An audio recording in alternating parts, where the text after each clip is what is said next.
তোমাদের আজকে একটি গল্প বলবো। গল্পের নাম নীরব ঘণ্টাধ্বনি। একটি পাহাড়ি গ্রামের মন্দিরে ঝুলেছিল এক পুরনো ঘণ্টা। কিংবদন্তি ছিল, ঘণ্টাটি কেবল তখনই বাজে যখন কেউ নিঃস্বার্থভাবে উপকার করে। শতাব্দীর পর শতাব্দী কেটে গেছে, কিন্তু ঘণ্টাটি কখনো বাজেনি। একদিন অরুণ নামে এক এতিম ছেলে গ্রামে আসে। তার গায়ে ছিল ছেঁড়া কাপড় আর মনে ছিল দয়া।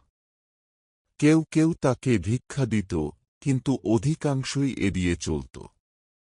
তবু অরুণ সাহায্য করত, বৃদ্ধদের পানি এনে দিত, শিশুদের পাহারা দিত, রাস্তা ঝাড়ু দিত, কোনো কিছু চাইত না বিনিময়ে।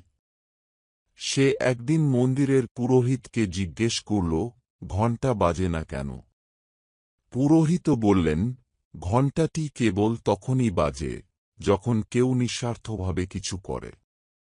অধিকাংশ মানুষ সেটা করে খ্যাতির জন্য। ঘণ্টা সেটা বোঝে। অরুণ চুপ করে চলে যায়।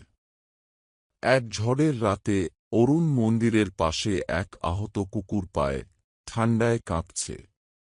নিজের একমাত্র কম্বলটি কুকুরটিকে জড়িয়ে দেয়, সারা রাত তাকে উষ্ণ রাখে। ভোরে ঝড় থেমে যায়।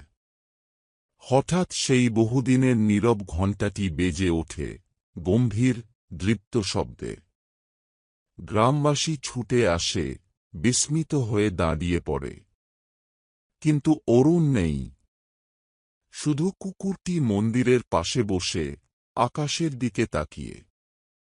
অনেক বছর পর পুরোহিত মন্দিরের পাশে এক পুরনো ডায়েরি খুঁজে পান। অরুণের হাতের লেখা। জীবদ্দশায় ঘণ্টা বেজে উঠবে না জানতাম, কিন্তু হয়তো আমি চলে যাওয়ার পর একদিন বাজবে। কি শিখলে এই গল্প দিয়ে?